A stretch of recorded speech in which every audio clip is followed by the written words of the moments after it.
أعزائنا المشاهدين، أسعد الله مساءكم وأرحب بكم في حلقة جديدة من برنامج نارت كاسة. ويسعدنا في هذه الحلقة أن نلتقي مع عدد من رؤساء مؤسساتنا الشركسية الموجودة في الأردن. بنرحب بسعادة خير الدين باشا هاكوز، رئيس المجلس العشائري الشركسي الأردني، والأستاذ حسن باشا أباظة، رئيس ديوان أباظة، وكذلك نرحب بسعادة منصور سيف الدين مراد، رئيس الهيئة الشبابية الأردنية الشركسية. أهلا وسهلا فيكم في هذه الحلقة من برنامج نارت كاسة. أهلا وسهلا فيك وشكرا جزيلا وبارك الله فيك. تسلم باشا. طبعا احنا هاي الحلقات عم نعملها من خلال تلفزيون نارت مشان نغطي قضية الجمعية الخيرية الشركسية في هاي المرحلة بالذات، اللي هي عبارة عن مرحلة الكتل عم تستعد لترشيح أنفسها لانتخابات الجمعية الخيرية الشركسية. ونحن طموحين بأنه قبل ما تيجي أي هيئة إدارية نوجه لهم نصائح، نوجه لهم عدد من التوصيات. فحلقتنا راح تكون لها علاقة مباشرة في الجمعية الخيرية الشركسية وما لها وما عليها وماذا نتأمل من الهيئة الإدارية القادمة. خير الدين باشا، بدي أبلش معك إذا سمحوا لنا باقي ضيوفنا، وبدي أسأل حاليا الجمعية الخيرية الشركسية ما هو الوضع القائم فيها؟ ما هو تقييمك للوضع الحالي للجمعية الخيرية الشركسية؟ باشا تفضل. أشكرك جزيل الشكر. في البداية تسمح لي أنت والضيوف الكرام أني أنا أقدم كل شكر واعتزاز في نارتس أولا وفي مؤسسيه من يوم تأسيسه ولغاية الآن، اللي عملوا بكل نشاط واهتمام حتى صرنا نشاهد نارت فيما نشاهده عليه الآن. بالنسبة لتقييمي للوضع الحالي، حقيقة يعني الجمعية الخيرية الشركسية الآن في الوقت الحالي تغيرت واختلفت عن بداية الهيئة الإدارية الحالية. مع بداية الهيئة الإدارية الحالية كان في خلافات كثيرة وفي استقالات كثيرة، حتى لأول مرة في تاريخ الجمعية الخيرية الشركسية تضطر الجمعية أنها تعمل انتخابات تكميلية وتكمل الهيئة الإدارية.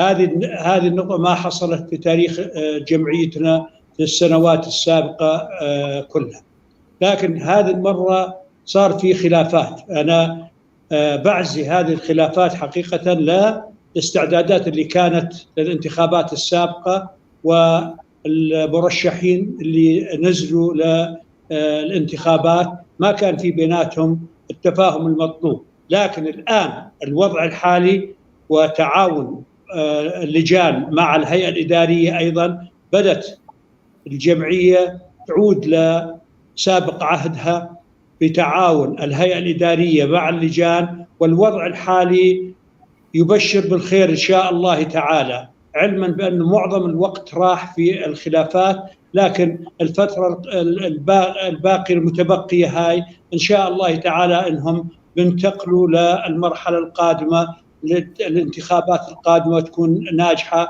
وتتمكن الهيئة العامة من انتخاب هيئة إدارية جديدة قادرة على أن تقود الركب إن شاء الله تعالى. يعني طبعا بطبيعة الحال الهيئة الإدارية الحالية متبقي على فترتهم حوالي شهرين 3 أشهر، فبالتالي يمكن الله يعطيهم العافية بالإيجابيات أو بالثغرات اللي مرت عليهم، ولكن احنا نتأمل عن وضع الجمعية وما يمكن أن نبني عليه بشكل عام.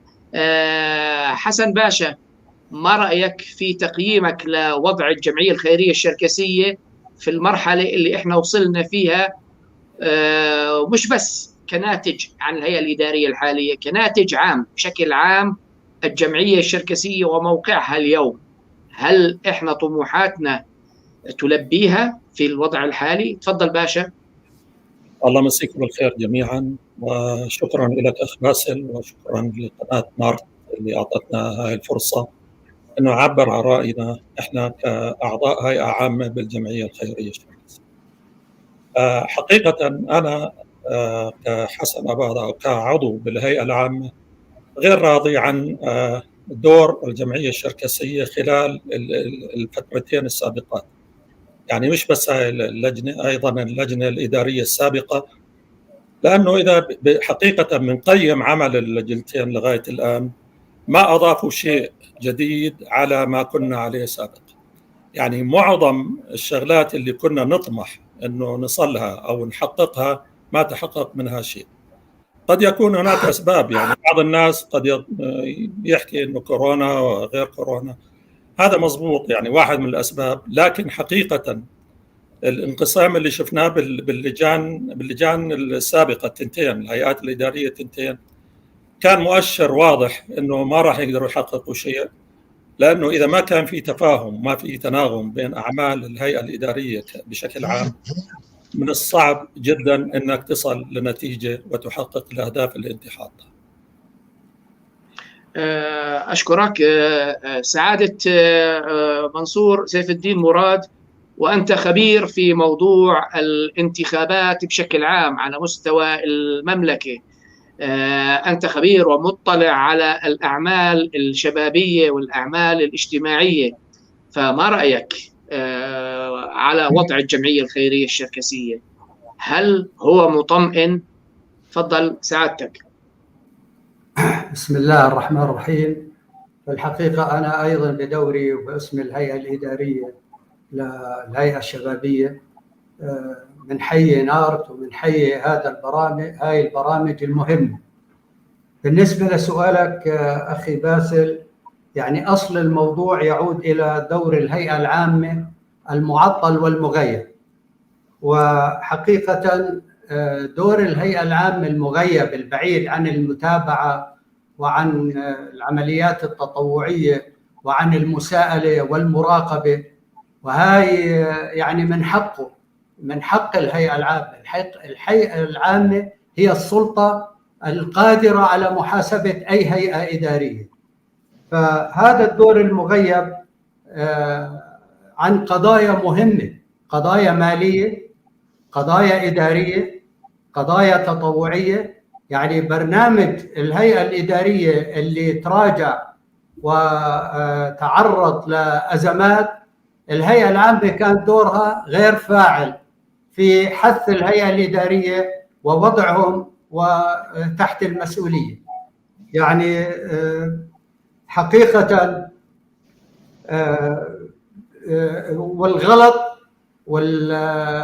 والغلط الكبير على المجتمع الشركسي وعلى الهيئات العامة إنه هذه الأخطاء عم تتكرر، صار لها سنوات. كل الهيئات الإدارية التي تعاقبت علينا وقعت في نفس الأخطاء، لأنه تفتقر إلى أشخاص أصحاب اختصاصات فنية وفكرية وثقافية ومالية وقانونية، وما عندهم، معظمهم ما عنده خبرة نقابية أيضا. هذا مهم في إدارة الجمعيات. الجمعية الخيرية هي قاعدة ارتكاز وهي رافعة للعشائر الشركسية ودورها مهم.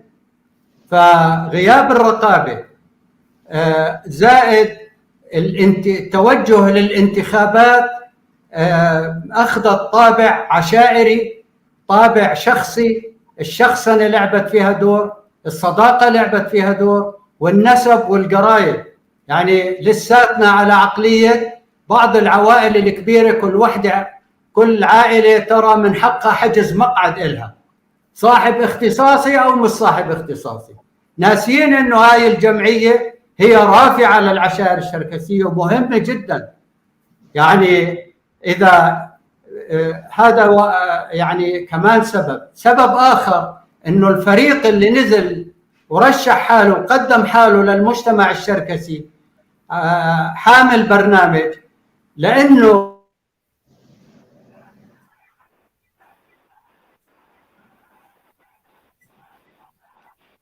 في ناس لهم قدرة، لكن غياب التجانس وغياب توحيد الأهداف، يعني هم بدون أهداف مشتركة، ما فيش تناجس في الخبرات، ما عندهم، يفتقروا إلى بعض الاختصاصات في المسائل الاستثمارية والإدارية والعمل الاجتماعي والثقافي. كله أدى إلى أنه بقدر أوصف لك أنه الصندوق الانتخابي اللي توجهنا له هو صندوق فزعة، لأنه زي ما قلت قائم على القرابة وعلى العشائرية وعلى المناطقية وعلى الشخصنة. يعني إحنا بنروح انتخابات بدون ما نحط مواصفات ومقاييس. كل الناس يعني اللي المجتمعات اللي تصل إلى أن تختار قياداتها الفاعلة لديها مواصفات في الإنسان، أكثرنا علما، أكثرنا إنتاجا، أكثرنا خلقا. هاي مواصفات إذا افتقرناها لا يعني افتقرتها أي قيادة لن تنجح. أولا مش حيقدروا ينفذوا برنامجهم اللي وعدونا فيه. اثنين، غياب الرقابة، غياب الهيئة العامة. ثلاثة، طريقة الانتخابات الفزعة. كلها هاي صار لها سنوات. أما آن الأوان إنه نحط لها حد؟ أما آن الأوان إنه الوضع اللي التراجعي على كل الأصعدة نوقفه؟ طب ما هاي جمعية، هاي الأم، هاي مسؤولة عن 6 فروع، هاي مسؤولة عن مئات العائلات الشركسية، هاي قاعدة على 100 مليون دينار. الله أكبر. أي نظرية في الاقتصاد بسيطة، أي مبلغ لازم يجيب 20% ربح، إحنا بنخسر 50% قاعدين كل سنة. وين الرقابة؟ وين دور الهيئة؟ وين الدور التثقيفي؟ وين دور الكوادر الشركسية اللي قادرين يرسموا خطط استراتيجية في مجال التوعية والتثقيف؟ والله يعني أنا بقدم الشكر لجماعة الأسرة اللي شوية عم بيحاولوا يعني بقدر الإمكان أنه يوعوا المجتمع الشركسي. يعني هذا رأيي وشكرا.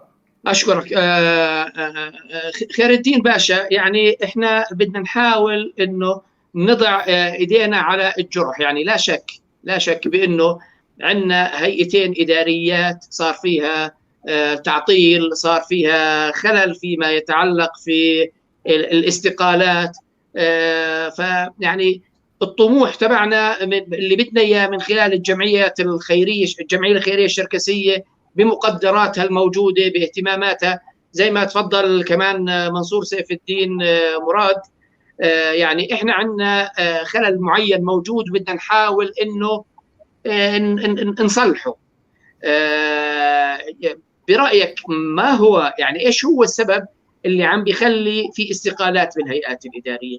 شو اللي بيخلي الهيئة العامة تكون تعزف أو عازفة عن التواجد في الجمعية الخيرية الشركسية وتقوم بواجباتها؟ يعني بنفس الوقت يعني في شغلات عم بنشوفها بطريقة يعني صعب إنه نغض الطرف عنها. يعني بتيجي هيئة إدارية بتبني سقف في القاعة المتعددة الأغراض، تيجي هيئة إدارية طبعا بدفعوا مصاري في مقابل بناء السقف، تيجي هيئة إدارية بعدها بتهد السقف. طيب وهذا كلف وهذا كلف، وإحنا كهيئة عامة ما بنعرف مين اللي معه حق مين اللي ما معه حق. باشا، أين يكمن الخلل وكيف إحنا ممكن أن نردمه مرة ثانية ما يتكرر؟ تفضل خير الدين باشا. سيدي الله يعطيك العافية. الإخوان تفضلوا وحطوا إيديهم على بعض نقاط حقيقة. أنت تفضلت وقلت أنه الهيئة العامة عازفة. الهيئة العامة غير مدعوة حتى تعزف. الهيئة العامة أنا بعرف أنه الهيئات الإدارية أو الكتل المتنافسة قبل لا تصل أنها تكون في الهيئة العامة في الهيئة الإدارية تضع خطط حتى تعرض الخطط على الهيئة العامة في مناطقهم في فروعهم. الكتلة بتمر على الفروع وبتعرض عليهم كتلهم، تعرض عليهم خطتهم الانتخابية، ومن ثم الكتل كلها لما تتنافس في الانتخابات الهيئة الإدارية اللي تنتخب خلال شهرين يجب أن توضع خطة لمدة 3 سنوات، سابقا كانت لمدة 2 سنين. تضع خطة تنفذ في 3 سنوات، وتطلب الهيئة العامة، تعمل اجتماع للهيئة العامة وتعرض الخطة على الهيئة العامة اللي بدأت تنفذها خلال 3 سنوات، والسنة الأولى أيضا توضحها للهيئة العامة. هون الهيئة العامة بتقدر تتابع على أساس أنها بتعرف الخطة اللي راح تنفذها الهيئة الإدارية. أما بالنسبة لاستمراريتهم مع بعض ومتابعتهم مع بعض، الأخ منصور حط إيده على الوجع إنه الكتل وصلت إلى يوم الانتخابات بدون ما يكون في بيناتهم تفاهم، بدون ما يكون في بيناتهم توحيد أفكار، بدون ما يكون في بيناتهم اتفاقيات مسبقة للعمل معا خلال ال3 سنوات القادمة. كان في ناس انضموا قبل الانتخابات بفترة بسيطة جدا. يعني هذا شو كان خطته للاستمرار؟ أولا 3 سنوات على أساس أنه يخدم الجمعية ويخدم المجتمع الشركسي. أنا وجودي في الهيئة الإدارية هو لخدمة المجتمع الشركسي وخدمة الجمعية الخيرية الشركسية، وعلى أساس بناء على الخطط اللي اتفقنا عليها أن نتقدم في الجمعية الخطوة اللي يجب أن نتقدم إلها. بداية ال3 سنوات وين موقع الجمعية، ومع نهاية ال3 سنوات وين لازم تكون موقع الجمعية. أنا مش حاب أحكي الآن عنها لأنه هي من الأولويات اللي بحب أني أحكي فيها. هذا الحكي بأيد أنا أنه كل الهيئات الإدارية السابقة كانت تكون بعدم اتفاقها من خلال عدم تمكننا من استغلال أرض حنوطية. أرض حنوطية ما بدي أحكي عنها هسه، بحكي عنها لاحقا. هذه القطعة الذهبية اللي موجودة في الجمعية الخيرية الشركسية والموجودة بين إيدين المجتمع الشركسي كامل، ما لازم يقعد 22 سنة أو 25 سنة غير مستغلة وغير مستثمرة وغير قادرة أنها تسعف الجمعية الخيرية الشركسية. فالصحيح السبب كان هو أنه ما قدروا يكملوا، الكتل ما قدرت تكمل بعضها إلا قبل الانتخابات بأسبوع زمان أو 10 أيام زمان، علما بأنه سابقا كانت تكمل قبل 4 أشهر و5 أشهر و6 أشهر، وتعمل جولات على الفروع وتعمل جولات على العائلات وتطلبهم أنهم يحضروا للانتخابات ويصير الانتخابات. كانت خطط الكتل تصل العائلات في اجتماعاتهم قبل الانتخابات بفترة 2 و3. أنا كنت واحد من الناس أحضر الانتخابات أو أحضر عرض الخطة للهيئة الإدارية اللي نجحت، وأنا في عندي ملاحظات على الخطة اللي بدهم يعرضوها. فعدم التفاهم كان ناتج عنها الأمور هاي. 2، في الفترة الأخيرة في تشكيل الكتل صار في تفرقة بين شبابية وبين متقدمين بالسن، إنه إحنا ما بدنا متقدمين بالسن، لكن الكتلة يجب أن لا تخلو من الحكمة، ويجب أن لا تخلو من العلم، ويجب أن لا تخلو من روح الشباب. فلازم تكون الكتل مشكلة بهالشكل هذا حتى تنطي الناخب والهيئة العامة انهم ينتخبوا اصحاب الاختصاص واللي ممكن انهم يخدموا الجمعيه وممكن يكون في عندهم الخبره اللي تخدم الجمعيه. اشكر. حسن باشا، يعني ما بين الخطط المطلوبه وما بين تشكيل الكتل من تجانس من فئات مختلفه وخبرات مختلفه اللي تتجانس مع بعض ضمن خطه معينه، ما بين عمل الخطة وما بين الشعارات وما بين البيانات الانتخابية. يعني في ناس بيعتقدوا أنه البيان الانتخابي هو عبارة عن خطة، وحضرتك يعني تابعت وسمعت سوف نقوم وسوف نفعل وأبوابنا مفتوحة وإلى آخره. يعني هذه لا ترقى إلى مرحلة الخطة، هذه عبارة عن شعارات انتخابية، بيانات انتخابية. فما رأيك؟ هل مجتمعنا الشركسي قاصر على وضع خطط استراتيجية صحيحة مشتغل عليها ناس محترفين في هذا الموضوع، ولا إحنا مجتمعنا يعني قاصر على إعطاء الأولويات لبعض المشاريع والقضايا اللي فعليا يجب أن لا تنساها أي كتلة؟ لا يجوز أنه كل كتلة تركز على 4-5 شغلات وتنسى شغلات أخرى. فما رأيك باشا؟ هل خططنا أو هل البيانات الانتخابية هي خطة واقعية، أم هي عبارة عن بيانات للانتخاب وللتسويق فقط؟ تفضل باشا. اوكي، صحيح. احنا اذا استمرينا بنفس الطريقه اللي بنجري فيها الانتخابات كل 3 سنوات مره، راح نظل بنفس الحلقه اللي احنا عايشين فيها حاليا. حقيقه زي ما تفضلت انه معظم الناس بيجوا بيتفرجوا على النظام الداخلي للجمعيه الخيريه وبياخذوا منها وبيحطوا شو بدهم يساووا، وسوف بيحطوا شغلات كثيرة حقيقة لا يمكن تطبيقها، وإحنا حتى لما نروح ننتخبهم نعرف إنه هاي الأمور مش راح يقدروا يطبقوها. إحنا لازم نغير بمفاهيمنا بشكل عام على طريقة الانتخاب، وإذا ما غيرنا طريقة الانتخاب الحالية لا يمكن يصلح وضع الجمعية بأي حال من الأحوال. خليني أعطيك مثال. احنا اللي بصير انه بيجي شخص معين له مكانه معينه بين الشركس وبيعرفوه، معروف من قسم كبير من الناس، بيقول انا والله بدي اشكل كتله. بنروح بصير يختار اشخاص عندهم اصوات او ممكن يجيبوا له اصوات حتى بالنهايه ينجح. لكن حقيقه هو بيجيب اشخاص بغض النظر عن الباك جراوند تبعهم، شو خبرتهم، شو امكانياتهم، هل بيستطيعوا يحققوا اللي هو حاطه، وهل اللي حاطه هو حقيقة الهيئة العامة هي مقتنعة فيه أو مش مقتنعة فيه. أنا برأيي لازم يكون أول شيء كجمعية خيرية لازم يكون عندها استراتيجية معينة. يعني هاي الاستراتيجية يجب أن توضع قبل الانتخابات وبعتقد أنه قسم من الهيئة العامة اشتغل على هذا الموضوع وبدوا يحطوا استراتيجية معينة للجمعية الخيرية شو بدها تحقق. طبيعي الاستراتيجية هي بشكل عام لازم ننزل للتفاصيل. يعني اللجنة أو الهيئة اللي بدها تصير هيئة إدارية لازم تنزل للتفاصيل وتحط لنا شو بدها تحقق. يعني مثلا تحط شو الأولويات تبعها، مثلا أرض حنوطية أول أولوية، مثلا تحط لي مثلا تحسين مستوى سماور خطوة ثانية، مدرسة الأمير حمزة خطوة ثالثة، تحطها من ضمن الخطة تبعها اللي بدها تطبقها خلال ال3 سنوات.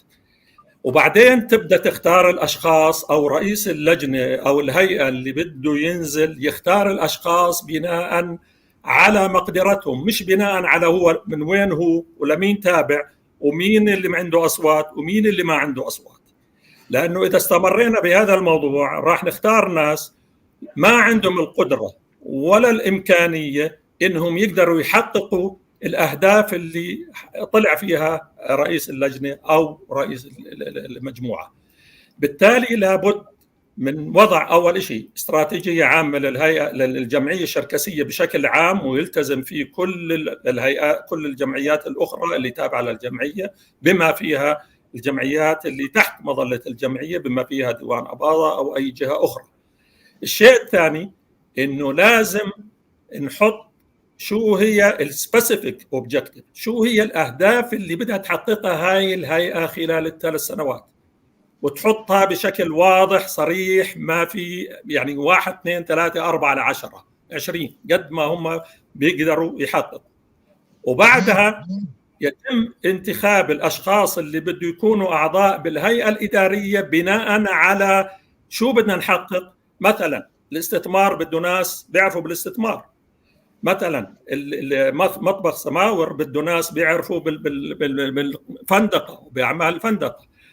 خلينا نيجي لمدرسة الأمير حمزة بدها ناس مختصين بهذا الموضوع. إذا أنا كرئيس لجنة ببدأ أدور على ناس مختصين وليس على فلان لأنه عنده كثر أصوات وعلان عنده ما عندوش أصوات. وبالتالي إذا ما غيرنا هذا الأسلوب اللي إحنا نشتغل فيه بحيث إنه نختار الأشخاص المناسبين واللي عندهم كفاءة واللي عندهم مقدرة، والحمد لله إحنا عندنا كثير من الأساتذة بالجامعة وعندنا ناس مثقفين وبيعرفوا بكل الامور هاي، لكن للاسف هذول ما بيصلوا، مش قاعدين هم يكونوا جزء من الهيئه الاداريه ولا يكونوا جزء من القرار.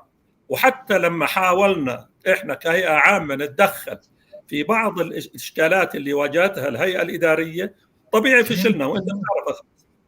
حاولنا بكل الطرق وحتى ما قدرنا نقعد مع الهيئه الاداريه احنا ونطرح لهم الافكار اللي احنا كانت براسنا. كان عندنا بعض حلول مش مني انا او منك، من ناس مختصين كل واحد بالجهه اللي كان فيها مشاكل، ولكن للاسف حتى الهيئه الاداريه ما قعدت معنا ولا سمعت، ولو سمعت بشكل يعني بدون بس رفع عتب والله احنا بدنا نسمع. فانا برايي لازم نغير الطريقه اللي احنا بنشتغل فيها، والطريقه اللي بنختار فيها الاشخاص، والطريقه اللي بننتخب فيها، وعلى الناخبين انه ينتخبوا الناس اللي حقيقه عندهم كفاءه، اللي يقدروا يحققوا السبيسيفيك اوبجكتيف اللي حطيناها احنا كهيئه حتى نقدر نصل لها. سعادة منصور سيف الدين مراد، أنا بدي أسألك على هلأ الفترة الحالية عم بصير في تشكيل للكتل، وفي ناس عم بيطرحوا أنفسهم للترشيح، شو المطلوب منهم؟ شو بتنصحهم؟ يعني هلأ ما بعرف إذا عم بسمعونا أو ما بسمعونا حتى كمان، يعني الهيئة الإدارية طلبنا منهم نقعد معهم 40 شخص، ما قعدوا معنا وأجلوا لفترة معينة. اليوم احنا عم نعمل ورشة عمل كأسرة، ورشة العمل بالجمعية الخيرية الشركسية، ومع هذا في عدد من أعضاء المرشحين ما عم بيسجلوا فيها، ويعني وكأنهم عم بيقولوا بدناش نسمع لأعضاء الهيئة العامة شو بدهم يحكوا. طب إذا عضو اللي مرشح حاله لانتخابات وعم بيعرف إنه في ناس 100 واحد من الهيئة العامة قاعدين مع بعض وعم بيحكوا بشؤون الجمعية الخيرية الشركسية، وهدول الجماعة لسبب أو لآخر مش موجودين بورشة العمل، فماذا تنصح سعادتك الكتل والأشخاص اللي عم بيرشحوا أنفسهم لانتخابات الجمعية الخيرية الشركسية؟ تفضل.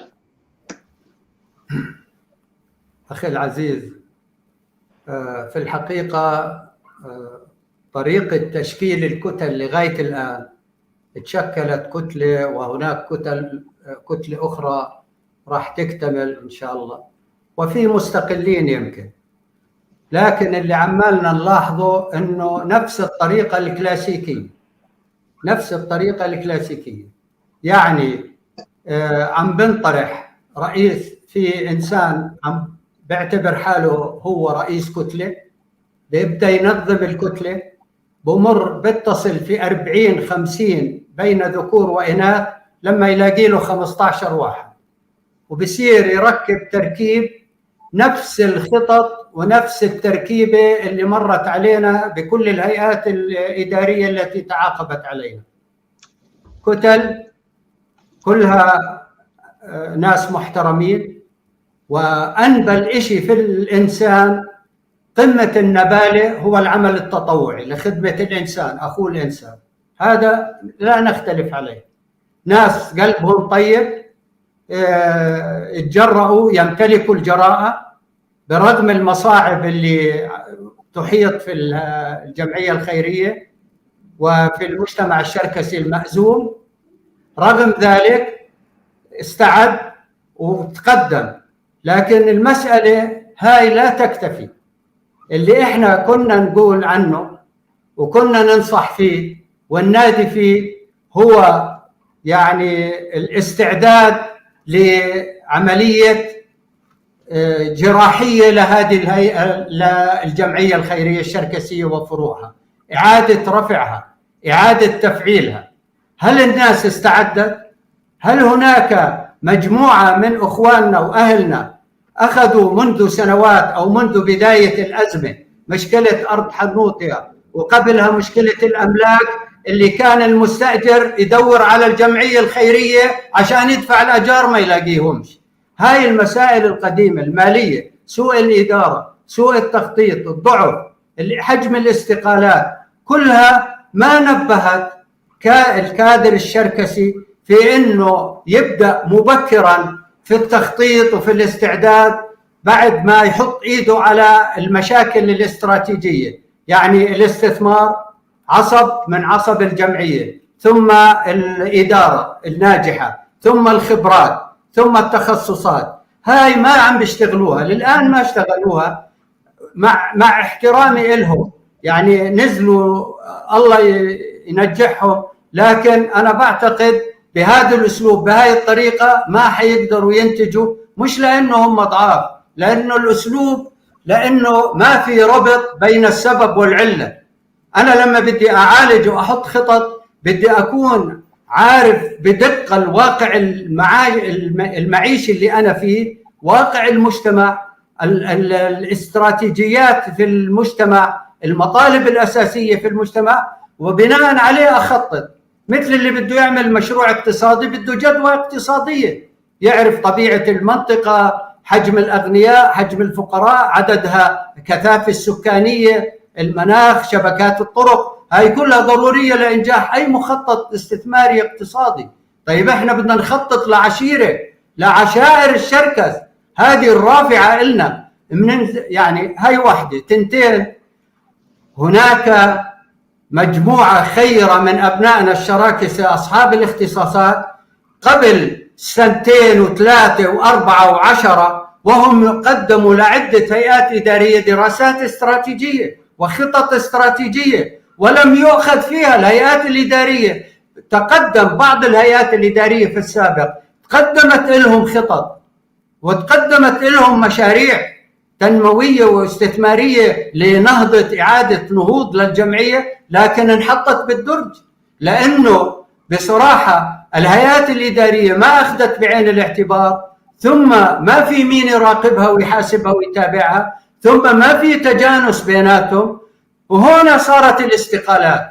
طيب لما إنسان بتطوع عنده الخبرة والقدرة بيقعد يواجه برفاق له في نفس المجلس يفتقروا إلى هذه الخبرات وبتدخلوا بشؤونه وبصيروا حجر عثرة أمام تخصصاته. طبعا بده يستقيل ويطلع. في ناس بيستقيل لأنه مش قادر يتفاهم مع الفريق، وفي ناس بهرب من الفريق لما يشوف إنه تأزمت، صار $500,000 ليرة على حمزة و1,000,000 ليرة على المطبخ الشركسي، وأملاك ضايعة، وأرض حنوطية صار لنا 10 سنوات، بكرة والله لو أنا من الحكومة إلا أخذها منهم، لأنه ما بصير أنت تفرط بأموال الشركس. هذه أموالنا كلنا، لازم يتحاسبوا. اللي بده ينزل بده يتحمل مسؤولية أخلاقية ومسؤولية أمة. هذه الجمعية هي مش بس لازم تخطط لهيئة إدارية، هاي الجمعية مجبورة تخطط للعشائر الشركسية حتى نقدر نتماشى مع المتغيرات السياسية والاقتصادية في الأردن. احنا أبناء الأردن الأشاوس اللي بنينا هذا البلد، لازم يكون لنا مشروع وخطة. لازم الهيئات الإدارية تحترم الكادر الشركسي القادر على أنه يقدم خطط استراتيجية، ولازم يتفاعلوا، ولازم يكون صادق مع نفسه قبل ما يترشح. صار لنا 30-40 سنة بننحدر. أبهاتنا بنوا هذه البلد، إحنا لازم نطورها بإيش؟ غياب الخطط، غياب الاستراتيجيات، غياب الرؤية، غياب الأهداف المشتركة، غياب لغة الحوار. إحنا ما عندنا إدارة للحوار ولا لغة للحوار. إحنا اليوم اللي بمسك العصاية من النص هو عدو الشركس، اللي بيحابي واللي بسكت عن الخطأ واللي ببلش يحاسب اللي فرط بأموالنا وفرط بأرضنا وفرط باستراتيجياتنا وخططنا لازم يتحاسب أو بكون شريك له. ما في حنافة اليوم في مستقبل أولادنا وبناتنا. اليوم بدنا نعيش غصبا عن الراضي والزعلان، رافعين راسنا في هذا البلد. هذه بدها خطط، بدها استراتيجيات، بدها أهداف مشتركة، بدها كتلة صلبة حاسمة، قيادة تعيد بناء مجتمعنا كله. هذا أنا رأيي. شكرا. خير الدين باشا، يعني حضرتك بترأس المجلس العشائري الشركسي الأردني، وهو أحد المؤسسات المهمة في مجتمعنا الشركسي، ولهم دور قيادي في موقعهم. في عندنا 13 مؤسسة شركسية، وال13 مؤسسة شركسية كل واحدة بتقدم خدمات في مجال من هالمجالات، وإحداهما هي الجمعية الخيرية الشركسية. الجمعية الخيرية الشركسية طبعا هي الأقدم، وهي اللي تمتلك مقدرات بحجم كبير وهائل، وممكن تشغيله بما يفيد مصلحة المجتمع الشركسي. فما بين المجلس العشائري والجمعية الخيرية الشركسية وباقي المؤسسات الشركسية، كيف يمكن ضبط هاي العلاقات؟ كيف يمكن تنظيمها؟ كيف يمكن تعظيم دورها، تتفاعل مع بعض وتنتج مزيد من الخدمات الإيجابية لمجتمعنا الشركسي؟ تفضل باشا. يا سيدي بارك الله فيك.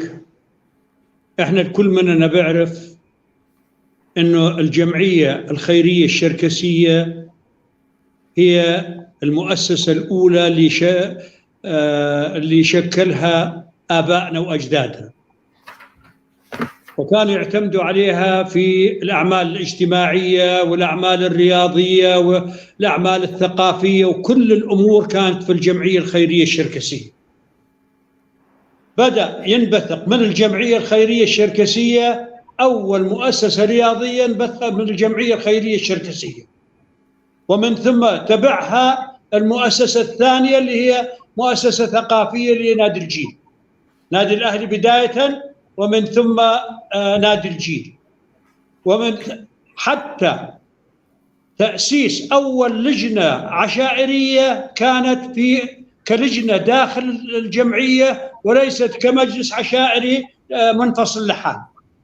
يعني كل المؤسسات الحالية كانت تابعة للجمعية الخيرية الشركسية، لكن لأسباب شخصية، لأسباب يعني ما بدي أحكي البعض منها حقيقة، بدأ ينبثق كل فترة وفترة مؤسسة جديدة حتى صارت هذه المؤسسات. هذه المؤسسات كلها الآن أي بيت بيطلع منه بيت بضعة في البيتين. لما يطلع من المؤسسة مؤسسة ثانية بتكون على حساب المؤسسة الأولى، والمؤسسات إلا تصير تأثر على بعض اقتصاديا، إلا تصير تأثر على بعض بنوع من أنواع التنافس، إلا يصير تأثر على بعض بخلق بعض الخلافات وبعض الأمور اللي. فهذا اللي احنا عايشين فيه الآن هو الخلاف اللي تولد من الانقسامات هذه. أنا في رأيي الشخصي هذا. يعني أنا بتذكر النادي الأهلي في بداية تشكيله كنادي، ولما كان داخل الجمعية الخيرية الشركسية على رأس العين، لما كانت تصير مباراة للنادي الأهلي، بحكيها بكل أمانة وصدق، الباصات اللي كانت تيجي من القرى الثانية مثل وادي السير ومثل ناعور ومثل صويلح كانت تعبي ملعب الكلية الإسلامية لحالهم، غير عمان وغير رصيفة وغير الزرقاء وهالمناطق هاي. هسه النادي الأهلي بروح بلعب مباراة كاملة مدة ساعتين، ما بكون فيه 40 أو 50 مشجع من مشجعين أصحاب النادي. هذا النادي شركسي وسيبقى شركسي إلى يوم يبعثون. نادي أسسوا شباب شركس، كان في يوم من الأيام يكون ال11 لاعب اللي موجودين في الملعب هم شباب شركس، ويمثل منهم على الأقل 5 6 أنهم يكونوا في منتخب الأردن. نفس الشيء نادي الجيل في بداية كمان تمثيل الرياضي قبل لا يتحول إلى ثقافي. الآن نادي الجيل أصبح نادي للرياضات الفردية، والنادي الأهلي صار مشجعينه زي ما بحكي لكم ولاعبينه كلنا بنعرف. ما بلعب لناديك إلا اللي بيحمل دمك. هذه الأمور كلها نتجت عن ناس لجأوا إلى فصل المؤسسات هذه عن بعضها. أنا لا أشجع حقيقة أي مؤسسة أنها تكون جديدة، لكن أشجع على أن تشكل لجنة من المجتمع الشركسي ويدرسوا ويشارك في اللجنة رؤساء المؤسسات، على أساس أن تبين كل مؤسسة من المؤسسات وضعها الاقتصادي، وضعها الاجتماعي، وضعها في داخل المؤسسة، ويدرسوا المؤسسات هذه، ومن ثم نرجع إلى وضعنا اللي نكون قادرين على أساس أن نحمل بعض ونسند بعض ونمشي مع بعض كمؤسسة، إما تابعين للجمعية. شو المانع أن يكون في الجمعية على سبيل المثل لجنة كذا أو لجنة كذا أو لجنة كذا، بدون ما أذكر أي اسم، على أساس ما أعاتب على ذكر أي اسم من أسماء اللجان. ويكون الهيئة الإدارية زي الهيئات الإدارية السابقة اللي كانت تيجي من أجل الخدمة، من أجل أنها تقدم الجمعية للأمام، مش من أجل على أساس أني أنا بدي أصير حماتة إذا جيت مع الهيئة الإدارية. الهيئة الإدارية ما بتعملني حماتة ولا بتشيخني. الهيئة الإدارية جاية على أساس تخدم. أنا لما أجي على الجمعية سواء رئيس أو عضو هيئة إدارية، أنا جاي أخدم مجتمعي وأخدم الجمعية الخيرية الشركسية، مش على أساس أني بدي أصير حماتة هون. لا، حماتة باجي أنا من خلال السنوات الطوال اللي عملت فيهم، يا بصير حماتة يا ما بصير حماتة. فحقيقة المؤسسات كثرها هي ليست لصالح المجتمع الشركسي. ممكن نقول أنا عطاء، لكن شو الفرق بين ما يكون المؤسسة الفلانية من اللجان المشكلة في الجمعية الخيرية الشركسية وتعمل تحت إشراف الجمعية الخيرية الشركسية، بدل ما أنها تكون مؤسسة منفصلة لحالها وتعمل مش قادرة تسدد كهربتها، أو مش قادرة تدفع أجار البيت اللي هم مستأجرينه، أو في ضائقة مادية. كل يوم قاعدين نساوي حفلة، من وراء الحفلة قاعدين نجمع الهيئة العامة أو المجتمع الشركسي بشكل عام الضايق اللي كان يحضر اجتماع أو حفلة معينة ويدفع بما الله سبحانه وتعالى قدره، الآن صار يقسم الدفع هذا على مؤسسات متعددة، وصار بطلت أي مؤسسة تقدر تغطي نشاطها اللي بتقوم فيها. شكرا. باشا، طبعا صار في حوار عندنا هون من المشاهدين، فبعض الأمور عم تحكي على موضوع الدواوين أيضا. هل الدواوين مشمولة برأيك؟ هل كثرة الدواوين أيضا زي المؤسسات الشركسية كمان عم تضعف بالوحدة تاعت المجتمع الشركسي وتضامنهم؟ تفضل باشا. في دواوين نعم، في رأيي في دواوين نعم تأخذ من المجتمع، لكن في دواوين لا. هذول الدواوين لا يشاركوا الجمعية في أي نشاط من النشاطات، وكل جهودهم بكون في النشاطات هذه. لكن أنا بحكي عن أي ديوان يؤسس على أساس أنه ضد المؤسسة الرئيسية اللي هي الجمعية الخيرية الشركسية. هذه الدواوين قائمة زي المسجد اللي يقام على خلاف لا يصلى فيه، والمؤسسة اللي تبنى على خلاف تضعف المؤسسة الرئيسية. فإذا في ديوان قائم على أساس سحب من المؤسسة، أما لما يكون أعضاء المؤسسة نفسها مشاركين ولا ينافسوا الجمعية الخيرية الشركسية في نشاطاتهم المؤثرة على نشاطات الجمعية وعلى أداء الجمعية فقط لا غير. أشكرك باشا. حسن باشا، طبعا تكملة لهذا الموضوع، وحضرتكم يعني بترأسوا ديوان أباظة وإلكم رأي في هذا الموضوع، مش بصفتك كرئيس ديوان أباظة، عم نحكي بشكل عام. يعني عم نحكي عن دور المؤسسات، دور الدواوين في رفض المجتمع الشركسي في بعض النقاط اللي قد تكون الجمعية لسبب أو لآخر تم إهمالها بفترة من الفترات. لا نستطيع أن ننكر أنه الهيئات الإدارية للجمعية الخيرية الشركسية بفترة من الفترات أهملت بعض الملفات. فقد تكون تأسيس النادي الأهلي أتى لسد ثغرة لها علاقة بوجود جهة مختصة بالرياضة، وتأسيس نادي الجيل أتى لسد ثغرة معينة الجمعية الشركسية ما عم تقدر تقوم فيها، والشباب بهذيك الأيام شافوها اللي هي الثقافة الشركسية عم تضمحل ولا بد من الاهتمام فيها. إذا تسلسلنا في هذا الوضع حتى تلفزيون نارت، مؤسسة كوبان لما أخذت تلفزيون نارت هي مؤسسة شكلت غصبت عنها، لأنه تلفزيون نارت ما كان في أي مؤسسة قابل أنه يتحملها، فتشكلت مؤسسة كوبان. فتشكيل المؤسسات، تشكيل الدواوين قد تكون حاجة طارئة في تلك الفترة، ولكن لابد من التنظيم بيناتهم. حسن باشا تفضل، ما رأيك في هذا الموضوع؟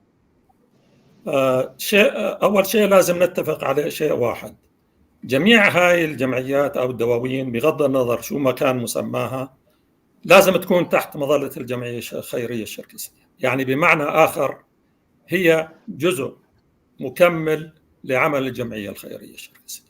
وأنا بعتقد معظم الهيئات اللي شكلت النادي الأهلي أو جمعية ديوان أباظة أو غيره حقيقة لعدم مقدرة الجمعية الشركسية بالقيام بكل هذه الأعباء. يعني بمعنى آخر خلينا نكون صريحين، إذا هي الواجبات الرئيسية اللي مذكورة بالنظام الداخلي مش قادرة تقوم فيها، يعني في مش قادرة بحقيقة، وما عندها الكادر ولا عندها الإمكانات ولا عندها حتى الويلنج، يعني خلينا نقول إنه تقوم بهاي الإمكانات.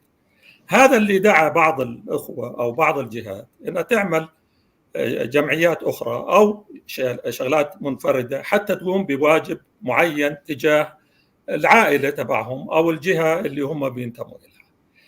أنا برأيي تعدد الهيئات أو الجمعيات طالما هي تحت مظلة الجمعية ما في أي مشكلة، بالعكس التعدد دائما في أي سيستم بالدنيا هو قوة لهذه الجهة، قوة إذا استغلت بالطريقة الصحيحة وإذا تم السيطرة عليها بطريقة صحيحة. إحنا دعينا الهيئة الإدارية للجمعية الشركسية بأكثر من مرة إنه تجتمع بهاي الهيئات مرة بالشهر وتقعد وتحكي لنا شو اللي بدها إياه منا. إحنا مثلا كديوان أباظة شو اللي مطلوب مني أنا أعمل. الشيء الثاني، ليش أنا موجود؟ أنا بشرح له ليش أنا موجود وشو السبب اللي وجود الديوان، وممكن يقتنع ممكن ما يقتنع، لكن بغض النظر هو وجهات نظر مختلفة. لكن طول ما إحنا بنعمل بتناغم، طول ما إحنا تحت سيطرة الجمعية وبنقعد مع الجمعية وبنتناقش معها وبناخذ وبنعطي، وطلبت زي ما حكيت أكثر من مرة إنه نعمل اجتماع شهري لكل الهيئات، ولكن للأسف ما حدا سمع ولا حدا أعطى حتى الموضوع أي اهتمام. أنا برأيي الجمعية الخيرية الشركسية الأم غير قادرة إنها تقوم بكل هاي النشاطات اللي إحنا قاعدين بنقوم فيها كهيئات أخرى أو هيئات إدارية أخرى أو دوابين. ومن الصعب عليها، بدها كادر كبير جدا حتى تقدر تقوم بهذه الواجبات، وبدها تنظيمات مختلفة عن التنظيم الحالي اللي موجود عندها. لكن وجود هاي المجموعة كلها تجتمع مرة بالجمعية كل شهر أو كل أسبوعين أو كل وقت مناسب وتعطينا تعليمات شو بدها، وإحنا مستعدين نطبق هاي التعليمات. إحنا مش موجودين حتى ننافس الجمعية الأم، ولا أي جهة من الجهات موجودة لحتى تنافس الجمعية الأم. لكن إذا صار في تقصير في جهة معينة في عمل الجمعية وعدم مقدرتها على تغطية هذه الثغرة، تضطر العائلات أو الهيئة أو الناس بحيث أنه يغطوا هذه الثغرة. وهذا ما تقوم به أنا برأيي الهيئات الإدارية، الهيئات الشركسية الأخرى، هو تغطية بعض النقاط التي لم تستطع الجمعية الخيرية تغطيتها. وبرأيي أنه هي ليست سيئة أو كما ينظر لها البعض. التنوع مطلوب، التنوع بيعطي قوة، بيعطي إذا تم زي ما حكيت السيطرة عليه بطريقة صحيحة والتنسيق معهم بطريقة صحيحة وتخدم مصلحة الجميع ولا تؤثر على جهة من الجهات. شكرا. أشكرك باشا. سعادة منصور سيف الدين، طبعا أنا بدي أضل بهذا المحور لأنه محور هام، وحضرتك بترأس الهيئة الشبابية الأردنية الشركسية، وبالتالي عم تلعبوا دور معين له علاقة بتجميع الشباب. وفي الفترة الأخيرة سمعنا بعض النشاطات المتميزة اللي قمتوا فيها على مستوى الأردن. دور الهيئة الشبابية هل يتعارض مع دور المؤسسة الأم اللي هي الجمعية الخيرية الشركسية؟ يعني علما أنه يعني لا شك بأنه يعني حتى الجمعية الخيرية الشركسية احنا عم بنشوف مرات في تناقض بين إدارة وإدارة، يعني في يعني الإدارة تستمر لمدة 3 سنين، لما تيجي إدارة بعدها ممكن تأخذ قرار عكس القرار اللي كانت ماخذته الإدارة اللي قبلها، وبالتالي يمكن يكون في نوع من التعارض أحيانا في السياسات وفي الاستراتيجيات. سعادتك هل تشعر بأنه المؤسسات الشركسية الإضافية قد تصنع نوع من الحالة السلبية بالنسبة للمجتمع الشركسي، أم تراها أنه حالة إيجابية؟ تفضل سعادتك. شكرا. حقيقة يعني كل مؤسسة تعمل بموجب قانون ونظام داخلي وأهداف محددة حددها القانون والدستور الأردني والدولة الأردنية. تعدد هذه المؤسسات بالدرجة الأولى أجا نتيجة عدم قدرة أي جمعية في الأردن كلها، مش بس الجمعية الشركسية. القانون بمنعها تخرج عن إطار عملها المحدد المثبت بقانون. النادي الرياضي له قانون،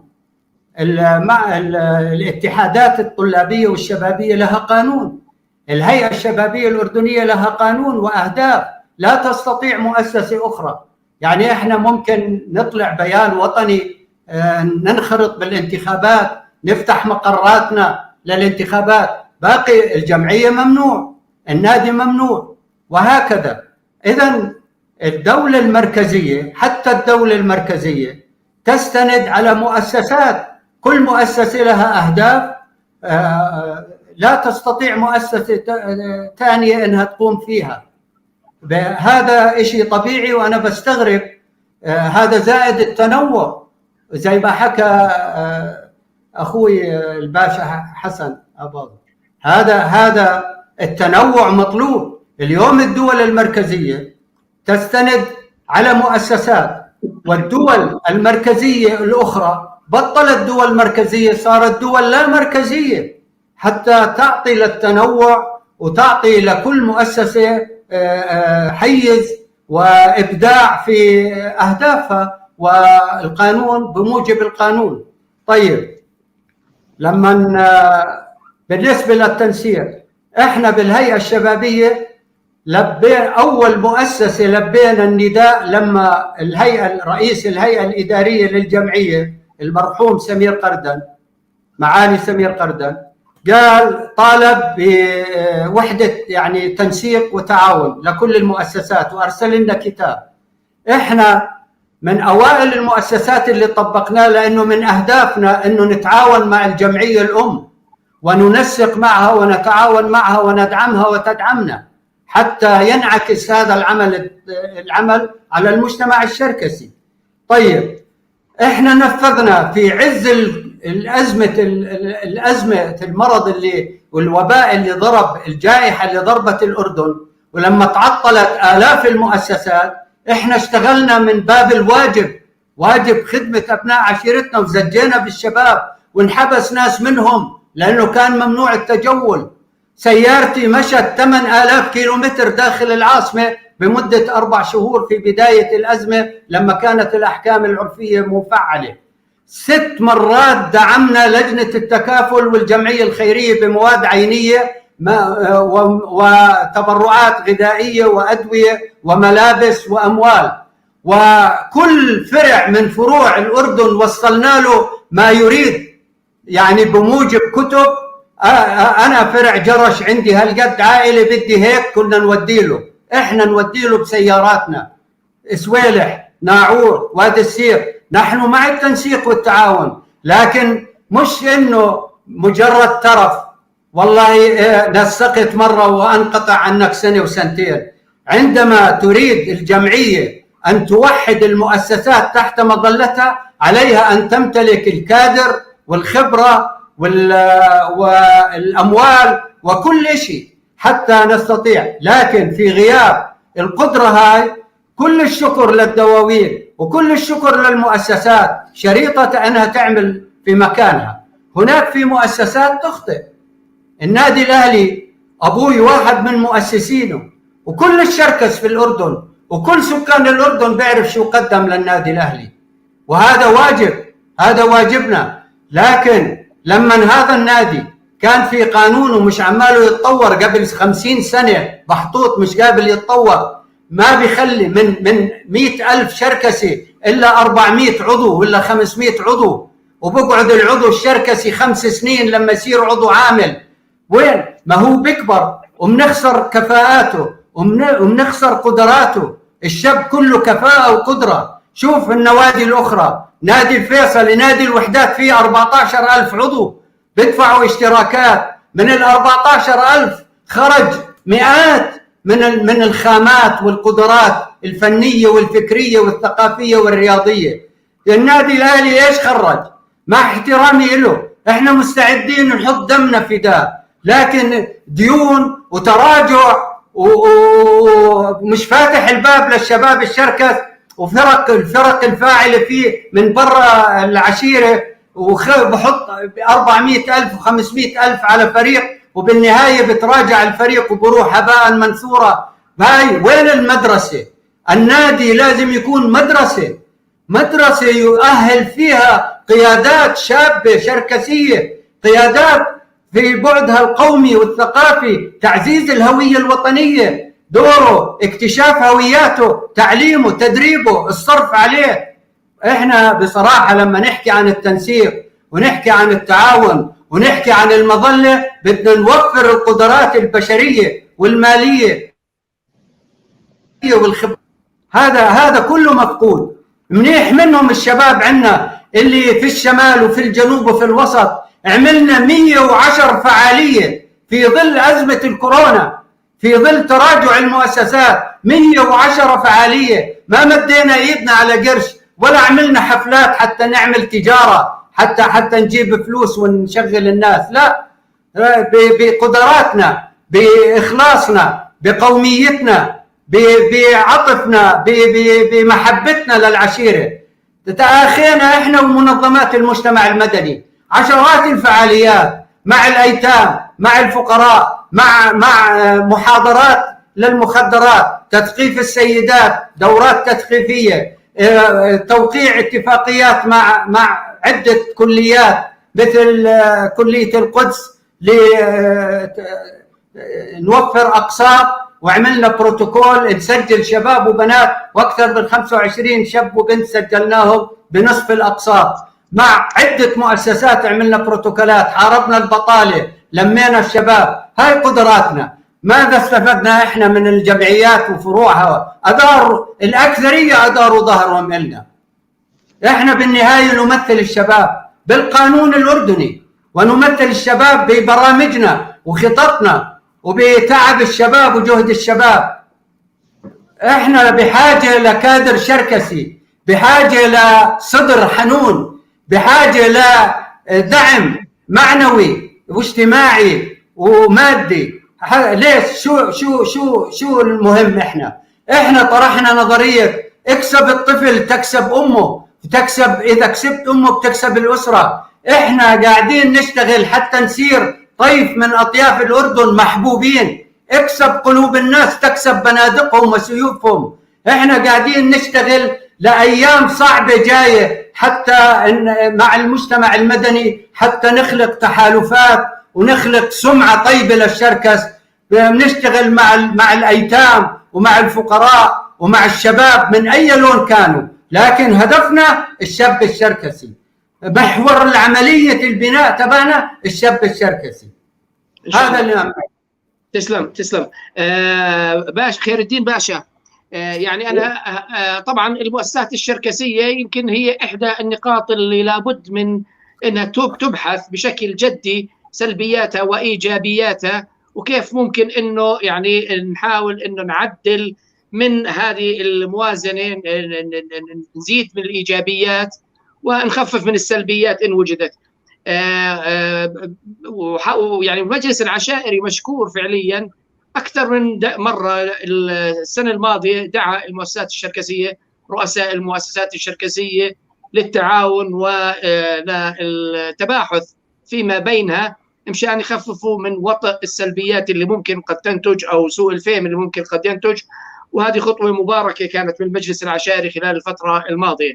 ولكن أنا بحب أنتقل لموضوع آخر اللي هو موضوع الفجوة ما بين الأجيال.